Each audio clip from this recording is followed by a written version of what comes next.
Student, आज जो हमारा फर्स्ट आर्टिकल होगा जिसके ऊपर हम फोकस करेंगे वो हमारा होगा ऑपरेटिंग मोड्स के ऊपर, कि एक ट्रांजिस्टर को कितने ऑपरेटिंग मोड्स में ऑपरेट करवाया जा सकता है। और फिर आज ही लेक्चर के अंदर हम लोग देखेंगे कि ट्रांजिस्टर को कितनी कॉन्फ़िगरेशन में इस्तेमाल किया जा सकता है और उनकी कॉन्फ़िगरेशन के नाम क्या है, उनकी वर्किंग क्या है और उनको क्यों उसके नाम के बेस पर रखा हुआ है। तो आज वाले लेक्चर में हम ट्रांजिस्टर से रिलेटेड यानी बाईपोलर जंक्शन ट्रांजिस्टर से रिलेटेड दो चीज़ें डिस्कस करेंगे। एक तो हम उसके ऑपरेटिंग मोड्स को डिस्कस करेंगे कि कितने मोड्स में वो ऑपरेट कर सकता है। दूसरा हम डिस्कस करेंगे कि एक ट्रांजिस्टर को कितनी कॉन्फ़िगरेशन में इस्तेमाल किया जा सकता है। सबसे इम्पॉर्टेंट बात ये याद रखनी है कि जब हम लोग ये बात करते हैं कि ट्रांजिस्टर जो है वो बेसिकली किस टर्म से डेरिवेट किया गया है, ट्रांसफर रेजिस्टेंस से किया गया। और हमने फिर ये भी लास्ट टाइम ये बात डिस्कस की थी कि जब हमने बात की थी कि हमने कहा था कि ट्रांजिस्टर जो है नॉर्मल कंडीशन के अंदर हम ट्रांजिस्टर को कैसे ऑपरेट करवाते हैं कि फर्स्ट रीजन जो है उसका फॉरवर्ड बाइस होना चाहिए और सेकंड रीजन जो है उसका क्या होना चाहिए, रिवर्स बाइस होना चाहिए। अगर आप ये वाला पॉइंट देखें जो आपके सामने मैंने मेंशन किया हुआ है, in order to work properly bipolar junction transistor should be forward bias, its first region should be forward bias and second region should be what, उसका क्या होना चाहिए, वो रिवर्स बाइस होना चाहिए। अगर आप इस बात को जस्टिफाई करते हैं तो इसकी वजह से आप ट्रांसफर रेजिस्टेंस की जो टर्म है उसको भी आप जस्टिफाई कर लेते हैं। और सेकंड जो चीज़ है आपके पास कि हम लोग जो बात करते हैं कि एक ट्रांजिस्टर जो है बतौर एम्पलीफायर हमने जब इस्तेमाल करना है, तो बतौर एम्पलीफायर जब इस्तेमाल करना है उसके लिए भी सबसे पहला क्राइटेरिया क्या होता है कि ट्रांजिस्टर को, उसका पहला क्राइटेरिया ये होता है कि हमने ट्रांजिस्टर को कैसे ऑपरेट करवाना है। इसका फर्स्ट रीजन यानी बेस और एमीटर साइड फॉरवर्ड बाइस होनी चाहिए और कलेक्टर और एमीटर साइड जो है वो रिवर्स बाइस होनी चाहिए। लेकिन इसके अलावा भी ट्रांजिस्टर को हम 4 डिफरेंट मोड्स में ऑपरेट करवा सकते हैं। एक ट्रांजिस्टर को 4 डिफरेंट मोड में ऑपरेट करवा सकते हैं। उसमें आप देख सकते हैं पहला कौन सा है, फॉरवर्ड एक्टिव मोड। दूसरा कौन सा मोड है, कट ऑफ मोड। और तीसरा कौन सा मोड है, सैचुरेशन मोड। चौथा मोड कौन सा है आपके पास, रिवर्स एक्टिव मोड। एक ट्रांजिस्टर को हम 4 डिफरेंट कैटेगरीज के अंदर, ऑपरेटिंग मोड्स के अंदर हम जो है ऑपरेट करवा सकते हैं। और वो मोड के नाम क्या क्या है, forward active mode, cut off mode and saturation mode and reverse active mode. अब क्वेश्चन यहाँ पे ये आता है कि ये मोड अचीव कैसे किए जाते हैं, हम इन मोड को कैसे अचीव कर सकते हैं। तो उसका आंसर ये है कि हम देखेंगे कि कौन सी साइड हमारी फॉरवर्ड है, कौन सी रिवर्स है, और हमने फॉरवर्ड कैसे करनी है, रिवर्स कैसे करनी है। उसी की बेस पर हम लोग इस चीज को जो है वो कैरेक्टराइज करेंगे। ठीक है। सो सबसे पहले जो मोड हम डिस्कस करने जा रहे हैं उसका नाम आपके स्क्रीन के ऊपर डिस्प्ले होगा। इसका नाम फॉरवर्ड एक्टिव मोड है। ठीक है। फॉरवर्ड एक्टिव मोड कैसे अचीव होता है या कैसे हम कहते हैं कि ट्रांजिस्टर हमारा फॉरवर्ड एक्टिव मोड में है। अगर हम अपनी इनपुट साइड यानी बेस और एमिटर साइड जो यहाँ पर मेंशन भी हुई है, बेस और एमिटर साइड को फॉरवर्ड बाइस कर दें और आउटपुट साइड यानी कलेक्टर और बेस साइड जो है हम उसको रिवर्स बाइस कर दें, तो बाय डिफॉल्ट हमारा ट्रांजिस्टर जो है वो किस मोड में ऑपरेट करना शुरू कर देता है, वो बाय डिफॉल्ट हमारा ट्रांजिस्टर जो है वो फॉरवर्ड एक्टिव मोड में ऑपरेट करना शुरू कर देता है। मेक श्योर मैंने क्या बात की कि अगर ट्रांजिस्टर की फर्स्ट साइड यानी इनपुट साइड यानी बेस और एमिटर साइड जो है उसको फॉरवर्ड बाइस कर दें और सेकंड साइड जो है उसको हम रिवर्स बाइस कर दें, तो नॉर्मल कंडीशन के अंदर ट्रांजिस्टर एक्ट करता है और ये जो मोड होता है हम उसको क्या नाम देते हैं, फॉरवर्ड एक्टिव मोड का नाम देते हैं। अब इस मोड में ट्रांजिस्टर जो है उसकी वर्किंग क्या होती है, ये बतौर कंट्रोल्ड स्विच के तौर पर, कंट्रोल्ड सोर्स के तौर पर एक्ट करता है। कंट्रोल्ड सोर्स के तौर पर एक्ट करने से क्या मुराद है, हमने जो लास्ट टाइम भी ये बात डिस्कस की थी, हमने कहा था कि हम अपनी इनपुट साइड से आउटपुट करंट को कंट्रोल करते हैं। ये बात हम लोगों ने डिस्कस की थी। जब आपका फर्स्ट साइड फॉरवर्ड बाइस होगा, सेकंड साइड जो है वो आपका जो है वो रिवर्स बाइस होगा, तो यहां से क्लियर पता लगता है कि आउटपुट साइड जो है उसको कंट्रोल किया जाएगा इनपुट साइड से। तो इसीलिए हम ये कहते हैं कि जब फॉरवर्ड मोड एक्टिव मोड के अंदर हमारा ऑपरेट करता है ट्रांजिस्टर, तो हम ये बात कहते हैं कि बाय डिफॉल्ट हमारा ट्रांजिस्टर एक्ट कर रहा होता है एज ए कंट्रोल सोर्स के तौर पर, क्योंकि हम अपनी आउटपुट को कंट्रोल करते हैं बाय इनपुट करंट। इसलिए हमने स्टार्ट में भी बात की थी कि जो ट्रांजिस्टर है इसको करंट कंट्रोलिंग डिवाइस का नाम दिया जाता है, क्योंकि हम इसके आउटपुट करंट को इनपुट साइड से कंट्रोल करते हैं। क्योंकि आउटपुट साइड तो हमें पता है ऑलरेडी क्या चीज़ है, हमें पता है कि रिवर्स बायस है, और इनपुट साइड जो है वो हमारी क्या है, फॉरवर्ड बायस है। तो हमारा आउटपुट करंट यानी कलेक्टर करंट कंप्लीटली डिपेंडेंट होगा किसके ऊपर, इनपुट करंट के ऊपर। अब फॉरवर्ड एक्टिव मोड का सबसे बड़ा इस्तेमाल कहाँ पर है, और इससे पहले भी मैं ये बात डिस्कस कर चुका हूँ। मैंने आपको ये बताया था कि अगर ट्रांजिस्टर को हम नॉर्मल कंडीशन के अंदर इस्तेमाल करें तो नॉर्मल कंडीशन में यानी पहली साइड फॉरवर्ड बायस होती है, सेकंड साइड जो है वो क्या होती है, रिवर्स बायस होती है। तो सबसे बड़ा जो रोल है इसका इस्तेमाल प्रैक्टिकल डेली लाइफ के अंदर वो क्या है, बतौर एम्पलीफायर के तौर पर है एनालॉग सिग्नल्स की। अब एनालॉग सिग्नल क्या कौन से होते हैं, जो वॉइस स्पीच, जैसे मैं बोल रहा हूँ अपनी वॉल्यूम को हाई करना है, I need to amplify, I need to use BJT bipolar junction transistor in order to enhance my level or power of my input signal। तो सबसे बड़ा इस्तेमाल फॉरवर्ड एक्टिव मोड का बतौर एम्पलीफिकेशन के तौर पर है, और नॉर्मल कंडीशन में हम यही क्राइटेरिया सेट करते हैं कि पहली साइड फॉरवर्ड हो और दूसरी साइड जो है वो रिवर्स बाइस होनी चाहिए। अब नेक्स्ट चीज जो है, अगली चीज हम जो डिस्कस करने जा रहे हैं, अब दूसरा जो मोड हम डिस्कस करेंगे उस मोड का नाम है कट ऑफ मोड। ठीक है, कट ऑफ मोड के अंदर क्या है, कट ऑफ मोड अचीव कैसे होता है, अगर हम अपने ट्रांजिस्टर की दोनों साइड यानी इनपुट साइड और आउटपुट साइड, वंस अगेन मैंने क्या कहा, अगर ईबी यानी emitter to base that is the input side and collector base that is the output side, अगर बोथ इनपुट और आउटपुट साइड को हम क्या कर दे, रिवर्स बाइस कर दे। और यहाँ पे बात इंपॉर्टेंट है, रिवर्स बाइस कैसे करते हैं, हम बार बार ये बात डिस्कस कर चुके हैं कि रिवर्स बाइसिंग कैसे की जाती है। हम वोल्टेज सोर्स जो एक्सटर्नल अप्लाई करते हैं, डीसी वोल्टेज सोर्स, उसकी मदद से हम ये देखते हैं कि हमारी कौन सी साइड कैसे फॉरवर्ड होगी या रिवर्स। फॉरवर्ड में कैसे करते हैं, पॉजिटिव के साथ पॉजिटिव कनेक्ट कर देते हैं, नेगेटिव के साथ नेगेटिव कनेक्ट कर देते हैं, that is the forward condition. अगर बैटरी हम रिवर्स ऑर्डर में लगाएं तो हमारे पास क्या है, वो हमारे पास आ जाता है रिवर्स बाइसिंग। अब यहां पर क्या होगा, इस केस में कोई करंट फ्लो नहीं करेगा, there will be no current in this operating mode. इस ऑपरेटिंग मोड में कोई करंट जो होगा आपके करंट फ्लो नहीं करेगा। ठीक है, अब कोई करंट क्यों नहीं होगा, उसकी रीजन क्या है, उसकी रीजन क्या है कि फॉर फर्स्ट साइड भी आपकी रिवर्स बाइस है, सेकंड भी रिवर्स बाइस है। तो ऐसे केस में जब करंट आपके फ्लो नहीं करेगा तो उसमें कट ऑफ मोड में ट्रांजिस्टर बिल्कुल एक्ट करेगा एज ए ओपन सर्किट के तौर पर, एज ए ओपन स्विच के तौर पर।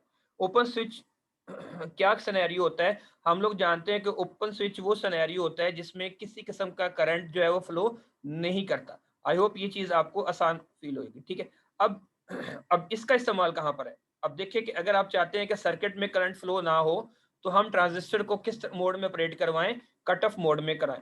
तो अगर आप चाहते हैं कि करंट ना फ्लो करे या आपका सर्किट में करंट का फ्लो ना हो तो हम ट्रांजिस्टर को ऐसी कॉन्फ़िगरेशन में ऑपरेटिंग मोड में ऑपरेट करवाएं कि वो कट ऑफ मोड में चला जाए, और कट ऑफ मोड वो मोड होता है जिसमें करंट फ्लो नहीं करता। ठीक होगी बात। नेक्स्ट अब मूव करते हैं, हम सैचुरेशन मोड के ऊपर जाते हैं। जो थर्ड मोड है, थर्ड मोड जो है वो सैचुरेशन मोड है, और इससे पहले भी हम लोगों ने सैचुरेशन मोड के ऊपर डिस्कस किया है। हमने कहा था कि सैचुरेशन मोड वो मोड होता है जिसमें करंट मैक्सिमम होता है। तो अगर आप इन दो टॉपिक्स को समझ गए हैं तो इजीली समझ सकते हैं। अगर आप फर्स्ट साइड को यानी बेस और एमीटर साइड को फॉरवर्ड बाइस कर दें और आउटपुट साइड को भी फॉरवर्ड बाइस कर दें, यानी दोनों जंक्शन बेस और एमीटर और कलेक्टर और बेस साइड अगर दोनों जो है अगर आपकी जो है वो फॉरवर्ड बाइस हो जाए, ठीक है, फॉरवर्ड बाइस होने से क्या होगा कि दोनों साइड पर आपके मैक्सिमम अमाउंट में करंट होगा। अगर मैक्सिमम अमाउंट में करंट होगा तो अभी हम लोगों ने डिस्कस किया कि ओपन सर्किट सिनेरियो था, ओपन के ऑपोजिट क्या बात होती है, शॉर्ट सर्किट। शॉर्ट सर्किट कौन सा सिनेरियो होता है जिसमें बहुत लार्ज अमाउंट में करंट फ्लो करता है, जिसे हम फ्यूज अमाउंट ऑफ करंट कहते हैं। तो सैचुरेशन मोड में ट्रांजिस्टर एक्ट करता है एज ए शॉर्ट सर्किट। तो यहां से हम ये बात कह सकते हैं ट्रांजिस्टर का सबसे बड़ा रोल कंप्यूटर के अंदर बतौर स्विच के तौर पर है। कंप्यूटर है ही स्विच, ऑन एंड ऑफ। ठीक है, ऑन एंड ऑफ की हम जब बात करते हैं computer working he on off के ऊपर करता है। अब ट्रांजिस्टर के मतलब से क्या है कि ट्रांजिस्टर अगर आपने सर्किट में लगाया, आप करंट फ्लो कराना चाहते हैं तो आप उसको सैचुरेशन मोड में लेके जाएं, अगर फ्लो नहीं करवाना चाहते तो कट ऑफ मोड में ले जाएं, तो ऑन ऑफ जैसी कंडीशन आ जाती है। तो यहां से हम ये कह सकते हैं कि ट्रांजिस्टर की एक और बड़ी एप्लीकेशन है, जिस एप्लीकेशन के बेस पर हम क्या कहते हैं कि इसको हम स्विचिंग के लिए इस्तेमाल करते हैं। तो ये हमारे पास थर्ड मोड हो गया। अब जो फोर्थ मोड है हमारे पास जो फोर्थ मोड एग्जिस्ट करता है, वो फोर्थ मोड कौन सा है? हमारे पास इन्वर्टेड मोड है। ये वो वाहद मोड है जिस मोड में ट्रांजिस्टर को नॉर्मली ऑपरेट नहीं करवाया जाता है, ठीक है। अगर हम बात करें कि जो फॉर हैबिटेड मोड है या ममनुआ मोड है, आप कह सकते हैं कि ये वो वाहद मोड है जिसके अंदर हम ट्रांजिस्टर को ऑपरेट नहीं करवाते। अगर ट्रांजिस्टर को ऑपरेट करवाया जाए तो इसके बर्न होने के चांसेस जो हैं वो ज्यादा होते हैं, या ये डैमेज होने के इसके चांसेस इंक्रीज हो जाते हैं। अब ये वाला मोड क्या है? इसे रिवर्स एक्टिव मोड या फॉरवर्ड एक्टिव मोड का रिवर्स भी कहा जाता है, दोनों तरीकों के साथ, जिस तरह आप लोगों को समझ आ जाए। रिवर्स एक्टिव मोड कौन सा मोड है? जिसे फॉर हैबिटेड मोड बोला जाता है, प्रोहिबिटेड मोड बोला जाता है। यहाँ पर ये बात मेंशन भी की हुई है यहाँ पर। अब ये मोड कैसे अचीव होता है? अगर आपका जो फॉरवर्ड एक्टिव मोड है, अगर आप उसको रिवर्स कर दें, यानी फर्स्ट साइड को हम फॉरवर्ड रिवर्स कर दें, फर्स्ट साइड को हम क्या कर दें? रिवर्स कर दें, और सेकंड साइड को हम क्या करें? फॉरवर्ड कर दें, तो उससे क्या होगा कि बाय डिफॉल्ट किस मोड में हम चले जाएंगे? हम लोग रिवर्स एक्टिव मोड में चला जाएंगे। और रिवर्स एक्टिव मोड में हम ट्रांजिस्टर की डेफिनेशन से ही डेविएट कर जाते हैं। और अगर इस मोड में आप ऑपरेट करवाएं तो इट कैन बर्स्ट, ये बर्न कर सकता है, बर्स्ट हो सकता है। और ये वाहद मोड है जिसमें ट्रांजिस्टर को ऑपरेट नहीं करवाया जा सकता। बट फॉरवर्ड और रिवर्स की पॉसिबिलिटी की बेस के ऊपर हमारे पास ये चार पॉसिबिलिटीज बनती हैं। तो रिमेंबर, ट्रांजिस्टर को चार ऑपरेटिंग मोड्स में ऑपरेट करवाया जा सकता है, जिनमें लास्ट वन जो है वो प्रोहिबिटेड मोड है। अगर इसमें ट्रांजिस्टर को आप ऑपरेट करवाते हैं तो इसमें इसके बर्न होने के चांसेस ज्यादा से ज्यादा होते हैं, इसलिए इसे ममनुआ या प्रोहिबिटेड मोड का नाम भी दिया जाता है। बाकी तीन जो मोड है, तीन मोड की डेफिनेटली अपनी एप्लीकेशंस है। फिर यहाँ पर आपके कुछ मेंशन की गई हैं एप्लीकेशन, जिसमें फॉरवर्ड एक्टिव मोड सबसे इंपॉर्टेंट मोड, जिसमें बतौर एम्पलीफिकेशन के तौर पर कट ऑफ और सैचुरेशन डेफिनेटली ओपन सर्किट और शॉर्ट सर्किट के लिए इस्तेमाल होते हैं, ठीक है। इन्वर्टेड मोड का इस्तेमाल ना होने के बराबर है, लेकिन मखसूस सर्टन डिजिटल सर्किट और एनालॉग सर्किट के अंदर इस्तेमाल इनका किया जाता है। तो ये वो फर्स्ट आर्टिकल था जो हम लोग डिस्कस कर रहे थे ऑपरेटिंग मोड से रिलेटेड, ठीक है। बहुत आसान आर्टिकल, इसमें किसी किस्म की कोई कम्प्लेक्सिटी या डिफिकल्टी नहीं है। अब जो नेक्स्ट चीज हम लोग डिस्कस करने जा रहे हैं, दैट इज मोर इंटरेस्टिंग, ज्यादा हमारे लिए इंपॉर्टेंट है और इंटरेस्टिंग है। वो क्या चीज है कि एक ट्रांजिस्टर को कितनी कॉन्फ़िगरेशन के अंदर इस्तेमाल किया जा सकता है, ठीक है। अब इस बात का जवाब जो है कोई रटा नहीं है, कोई इसमें याद रखना मुश्किल नहीं है। लेकिन ट्रांजिस्टर की तीन टर्मिनल्स हैं, बेस, एमिटर और कॉमन। हम बारी बारी इनको एक एक टर्मिनल को ग्राउंडेड करते जाएं, कॉमन करते जाएं, तो उससे हम ये कह सकते हैं कि हमारे पास तीन कॉन्फ़िगरेशन आती हैं। पहली कॉन्फ़िगरेशन क्या है? Common base. दूसरी कॉन्फ़िगरेशन क्या है? Common emitter. तीसरी कॉन्फ़िगरेशन क्या है? Common collector.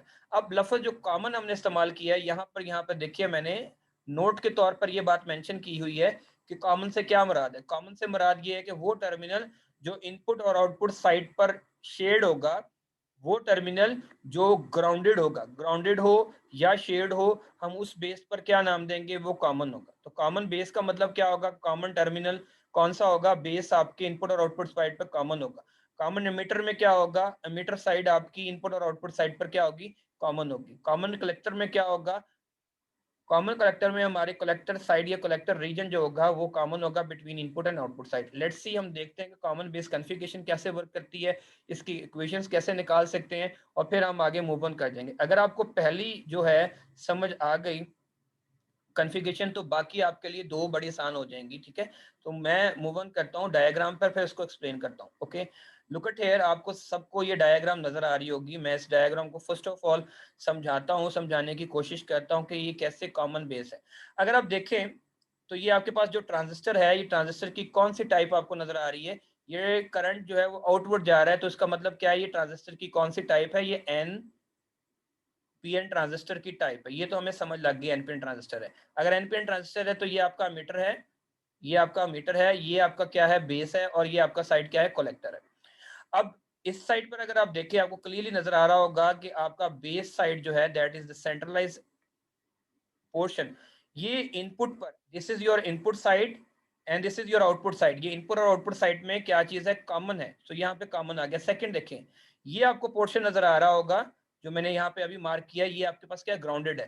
तो वो टर्मिनल जो ग्राउंडेड है, जो कॉमन है, उसी की बेस पर हमने इसका कॉन्फ़िगरेशन का नाम रखा। तो ऑब्वियसली ये किस किस्म की कॉन्फ़िगरेशन हुई आपकी? ये कॉमन बेस कॉन्फ़िगरेशन हुई। बेस कॉमन बेस को क्यों नाम दिया? क्योंकि हम जानते हैं कि इसमें इनपुट और आउटपुट साइड में हमारे पास क्या चीज है, बेस साइड जो है वो कॉमन है। अब हमने क्या करना है, नॉर्मल कंडीशन में हम लोग जानते हैं कि नॉर्मल कंडीशन में पहली साइड जो है वो क्या होनी चाहिए, फॉरवर्ड बाइस होनी चाहिए। सेकंड साइड जो है वो क्या होनी चाहिए, रिवर्स बाइस होनी चाहिए। और फॉरवर्ड और रिवर्स बाइसिंग का अनुसार किस चीज के ऊपर होता है, ये जो हम बैटरी इस्तेमाल करते हैं एक्सटर्नली, और इससे पहले भी हम लोग डिस्कस कर चुके हैं, वीडब्ल्यू से क्या मुराद है, ये कलेक्टर टू या मीटर टू बेस वोल्टेज होती है।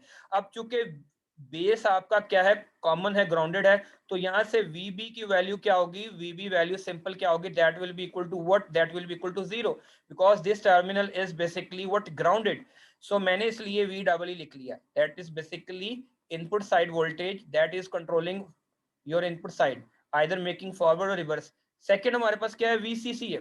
एक्चुअली ये क्या ऐसा वीसीबी होना चाहिए था, अगेन वंस अगेन वीबी जो है हमारे पास क्या है, कॉमन है, ग्राउंडेड है, तो वीबी 0 होने की वजह से हमने वी लिख लिया। ये कलेक्टर सप्लाई वोल्टेज, ये मीटर सप्लाई वोल्टेज।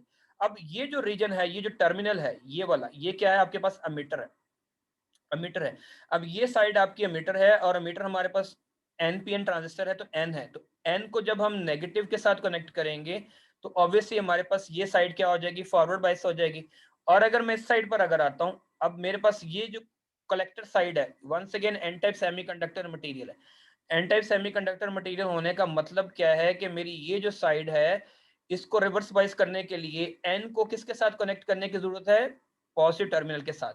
तो आप यहां से क्लियरली देख सकते हैं कि जो फर्स्ट साइड है, फर्स्ट साइड जो है वो आपकी क्या चीज है, अब वो आपके हो चुकी है फॉरवर्ड बाइस, और दूसरी जो साइड है वो क्या हो चुकी है, रिवर्स बाइस। और ये फॉरवर्ड और रिवर्स कैसे हमने डिटरमिन किए, हमने देखा कि हमारे पास टाइप कौन सी है, हमारे पास क्या एनपीएन ट्रांजिस्टर है या पीएनपी है। ठीक है, हमने कहा कि एनपीएन ट्रांजिस्टर है, और एनपीएन ट्रांजिस्टर में एमीटर को साथ नेगेटिव के साथ नेगेटिव लगना चाहिए और पॉजिटिव के साथ पॉजिटिव लगना चाहिए। अब इसके अंदर होगा क्या, अब इसके अंदर पॉसिबिलिटी है क्या, अगर हम बात करते हैं कि करंट की डायरेक्शन की हम बात करते हैं, तो करंट की डायरेक्शन अगर हम बात करें कि करंट की डायरेक्शन पॉजिटिव से मैं नेगेटिव लेता हूं, तो मैं इसके अंदर फर्स्ट साइड पर जो लूप लगाता हूं, देखिएगा मैं लूप कैसे लगा रहा हूं, वंस अगेन, ओके। अगर मैं कहता हूं कि करंट की डायरेक्शन पॉजिटिव से नेगेटिव साइड पर है, ठीक है, तो करंट की डायरेक्शन एक्चुअली क्या होगी, लाइक दिस, ओके, लाइक यूं, ठीक है। और यहां से मेरे करंट जो है, आप सेकंड पॉसिबिलिटी भी ले सकते हैं, मैंने सेकंड पॉसिबिलिटी इसलिए नहीं ली क्योंकि मेरी ये जो डायरेक्शन है मेरे इस एरो को जस्टिफाई करती है, ठीक है। अब नेक्स्ट पॉसिबिलिटी क्या है, हमने कहा है कि करंट जो है पॉजिटिव से नेगेटिव जा रहा है, दूसरे में हमारे पास क्या होगा, करंट की डायरेक्शन कुछ यूं जा रही है, ठीक है, दो लूप्स हमारे पास आ गए, ठीक है।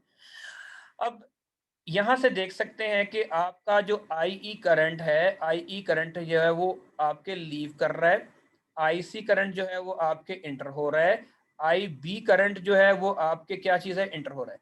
तो इसी बेस के ऊपर हम लोग ये बात कह सकते हैं कि entering current should be equal to what, leaving current, और हम ये पहले भी डिस्कस कर चुके हैं, आपको पता होगा, ठीक है। तो यहां से हम करंट की इक्वेशन निकाल लेते हैं, करंट की इक्वेशन कैसे निकलेगी, इंटरिंग करंट किसके बराबर आएगा, लीविंग करंट के बराबर आएगा। अब देखिएगा, i equal to what, i b plus i c आ जाएगा, ठीक है।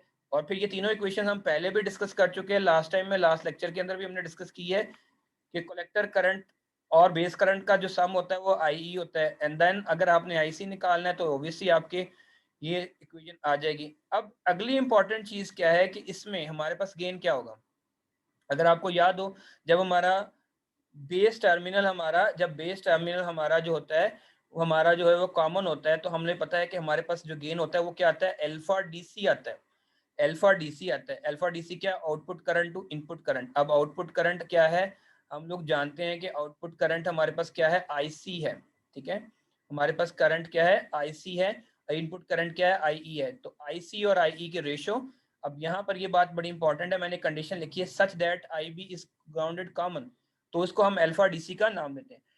अगर आपको याद हो, अल्फा डीसी की वैल्यू नॉर्मली 0.996 तक जाती है, कभी ग्रेटर देन 1 नहीं होती, ठीक है। सो नेक्स्ट चीज, अगर हम बात करने जब करेंगे, बात करेंगे किसकी, हम बात करेंगे कि इसके वोल्टेज गेन को कैसे कंप्यूट करते हैं। वोल्टेज गेन को कंप्यूट करने का क्राइटेरिया क्या है, वोल्टेज गेन या गेन होता क्या है, लास्ट टाइम भी हम लोगों ने डिस्कस किया था कि गेन क्या होता है, अगर हम आउटपुट और इनपुट का रेशो लें तो वो हमारे पास गेन आता है, और गेन को रिप्रेजेंट किया जाता है कैपिटल ए और सबस्क्रिप्ट किया जाता है ए वी के साथ। That is the voltage gain, that is the ratio between output voltage to input current. ठीक है, तो आउटपुट वोल्टेज हमारी किस साइड से डिटरमिन होगी, वीसी से। तो ये हमारे पास क्या होगी, आउटपुट आ गई, और ये हमारे पास क्या होगी, इनपुट आ गई। सो इस तरह हमने इस कॉन्फ़िगरेशन कॉमन बेस की क्या की, हम लोगों ने कॉन्फ़िगरेशन की जो है करेक्टरिस्टिक्स को देखा। हमने देखा कि कैसे किसी को फॉरवर्ड बाइस करना है, रिवर्स करना है, कैसे हम करंट इक्वेशन कंप्यूट कर सकते हैं, कैसे हमारे पास जो है अल्फा और वोल्टेज गेन आ सकता है। अगर आपको ये बात समझ आ गई तो सेकंड कॉन्फ़िगरेशन जो हम लोग डिस्कस करने जा रहे हैं वो भी आपको लिए बड़ी कंपैरेटिवली आसान हो जाएगी। ठीक है, मैं वो भी आपके साथ शेयर करता हूँ।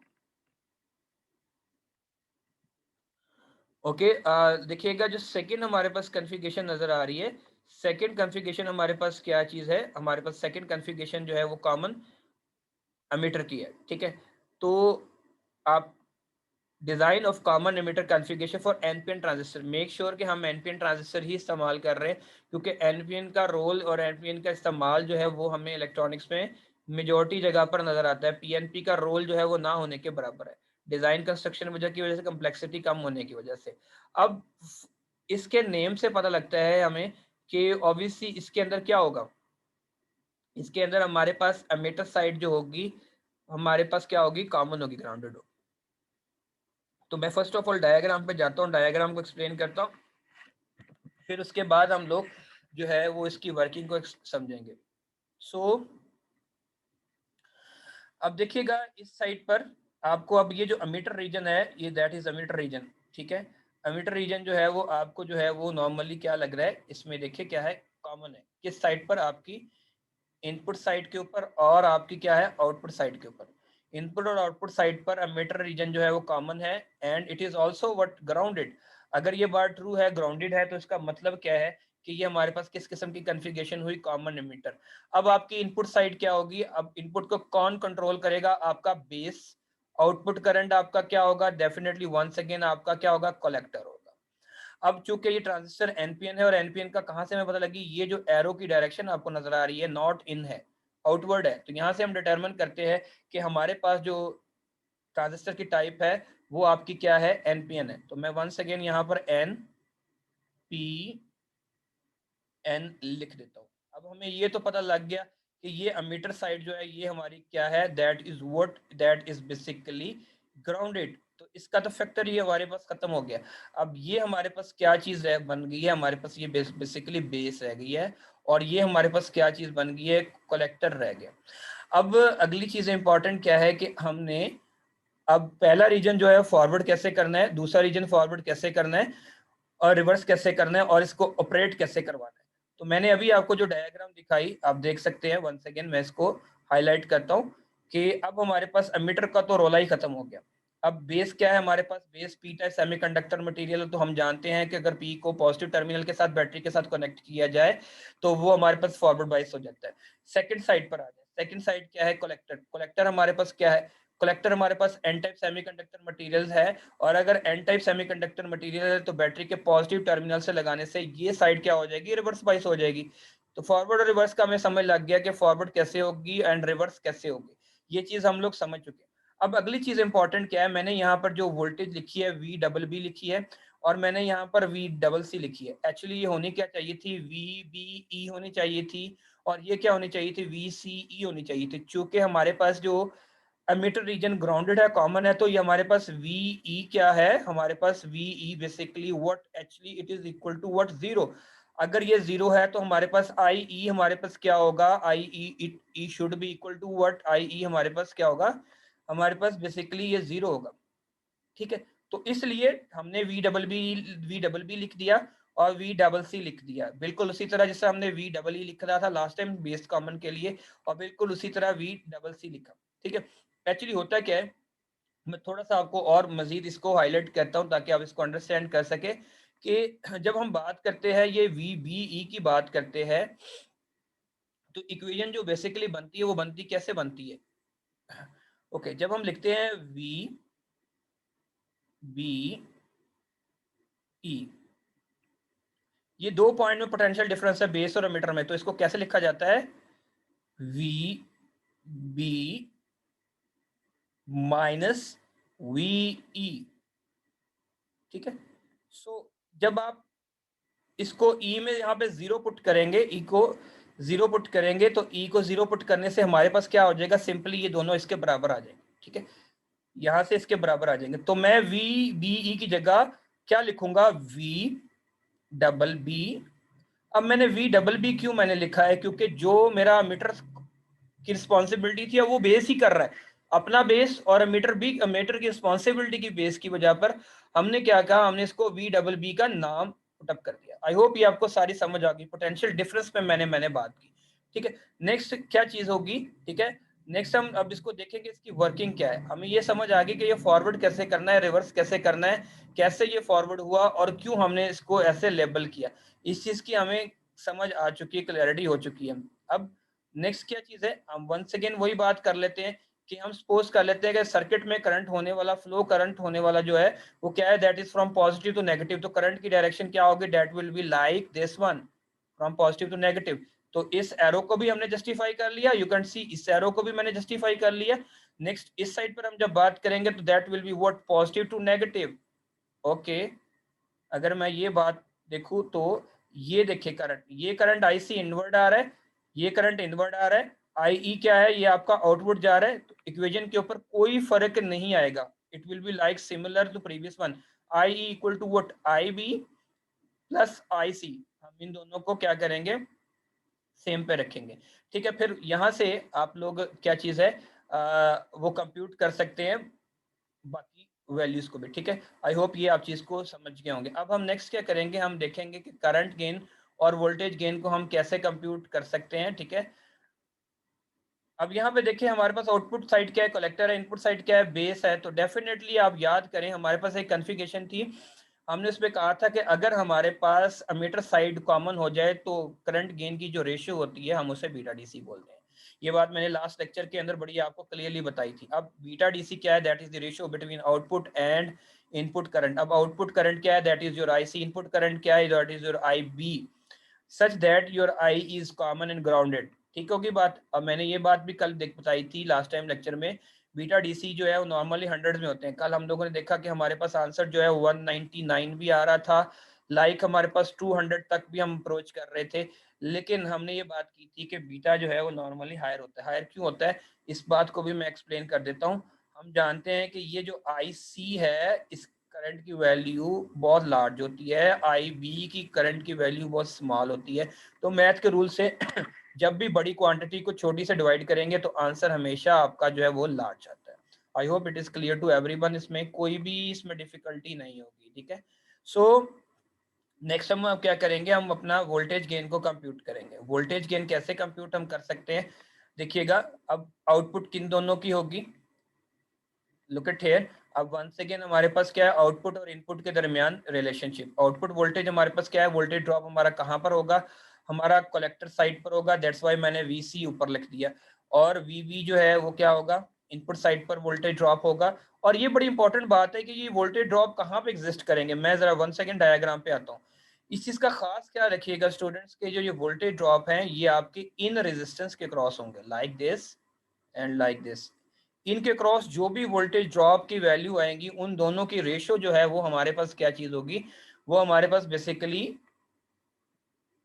हमारे पास क्या होगा, वोल्टेज गेन होगा। तो ये हमारे पास सेकंड पॉसिबिलिटी हमारे पास आ गई, जिसको हमने कॉमन कलेक्टर का नाम दिया, ठीक है।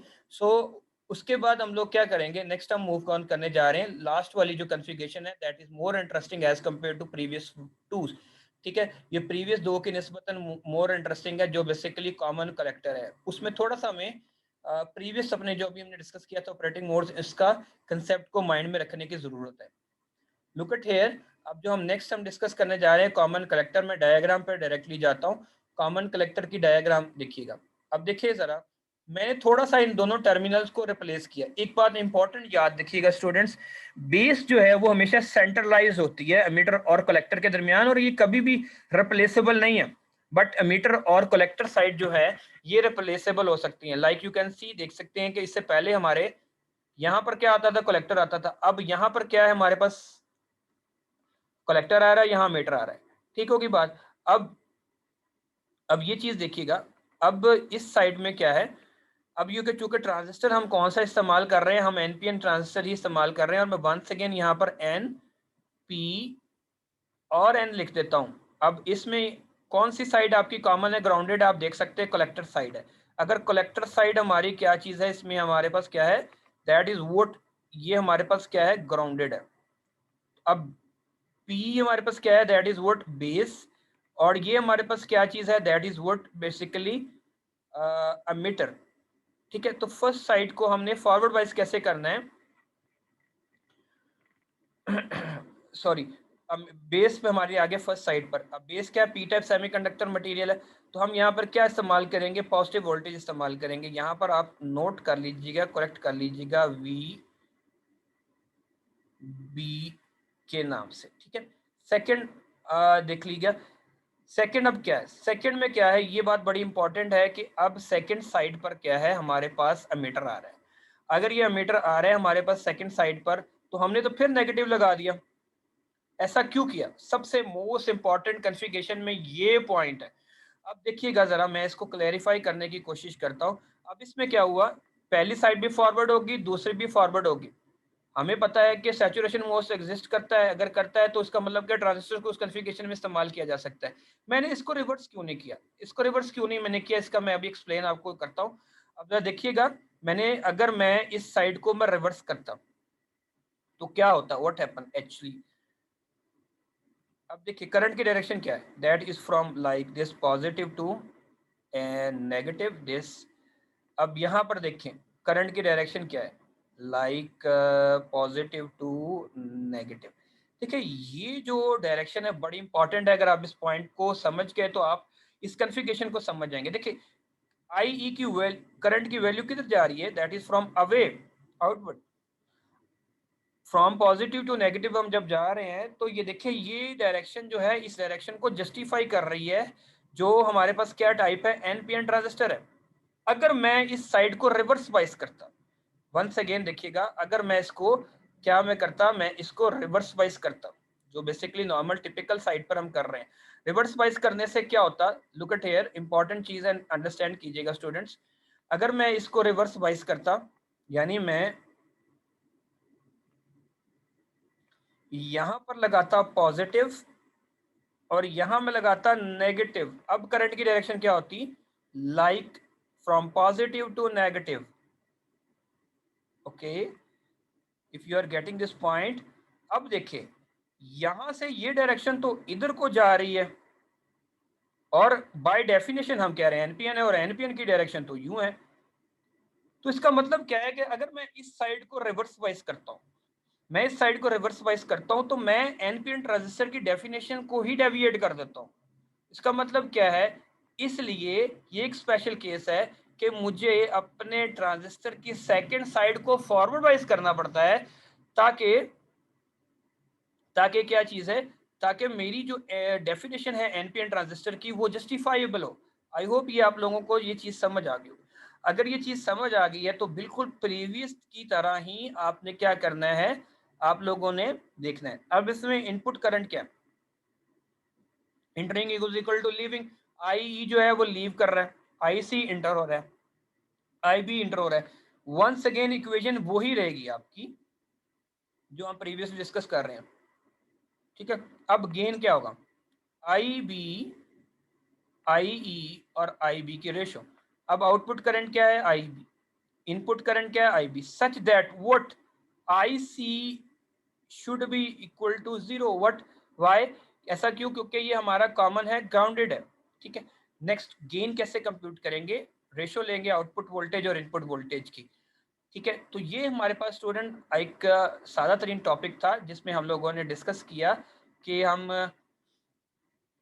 कैसे हम इस चीज को कर सकते हैं, कॉमन कलेक्टर कैसे बना सकते हैं, बेस कैसे बना सकते हैं, मीटर कैसे बना सकते हैं। और इसके गेन के लिए कोई अल्फा बीटा नहीं है, क्योंकि ये कन्फिग्रेशन ना होने के बराबर इस्तेमाल होती है, मोस्टली कॉमन एमिटर या कॉमन बेस होती है। आई होप ये आपको इंटरेस्टिंग लगा होगा और आसान लगा होगा। अगर आपका भी कोई क्वेश्चन है तो प्लीज आप